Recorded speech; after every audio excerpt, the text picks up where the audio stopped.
आप सुन रहे हैं ऊर्जा दिग्विजय चिकारा के साथ।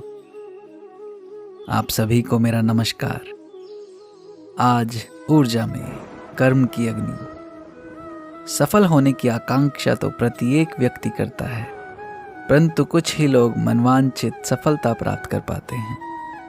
अधिकांश व्यक्ति सफलता से दूर ही रह जाते हैं। इसका सबसे बड़ा कारण है परिश्रम और प्रयास में अंतर। अपेक्षित सफलता के लिए निरंतर और दृढ़ प्रयास करने होते हैं। ऐसा करने के बावजूद असफलता मिलने पर निराशा से दूर रहना पड़ता है। अपनी कमियों पर विचार कर स्वयं को कर्म की अग्नि में कुंदन बनाना होता है। उसके पश्चात ही सफलता स्वर्ण की भांति प्रखर होकर हमारा स्वागत करती है, हमें प्रतिष्ठित करती है। जब एक खिलाड़ी किसी खेल में उतरकर नया कीर्तिमान स्थापित करता है तो समस्त संसार उससे प्रभावित होकर उसकी उपलब्धि का नमन करता है।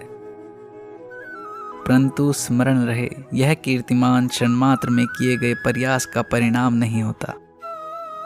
इस सफलता में उसके वर्षों के संकल्प की सिद्धि का समावेश होता है। उसने वही कीर्तिमान मैदान में अभ्यास के दौरान न जाने कितनी बार स्थापित किया होता है, जो वह दुनिया के सामने खेल में उतरकर स्थापित करता है। वास्तव में ऐसी सफलता सतत प्रयासों का परिणाम होती है। विद्वानों का मत है, सफलता के लिए हमें कर्म की अग्नि में खुद को झोंकना पड़ता है। ठीक वैसे ही जैसे एक मक्के का दाना जब सिर्फ मक्के का दाना होता है तब उसका मूल्य बहुत ही निम्न होता है।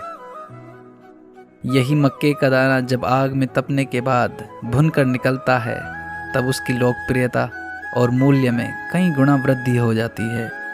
सोना भी तपकर बहुमूल्य कुंदन बन पाता है। इस प्रक्रिया में उसकी सारी अशुद्धियाँ दूर हो जाती हैं। इसी तरह हमें अपने मूल्य में वृद्धि करने के लिए अर्थात मनचाहे लक्ष्य की प्राप्ति करने के लिए स्वयं को कर्म की अग्नि में झोंकना होता है। उसके बाद ही हमें जो सफलता प्राप्त होती है वह हमारे व्यक्तित्व के साथ साथ हमारे भविष्य को भी प्रकाशमान कर देती है। पुष्पेंद्र दीक्षित।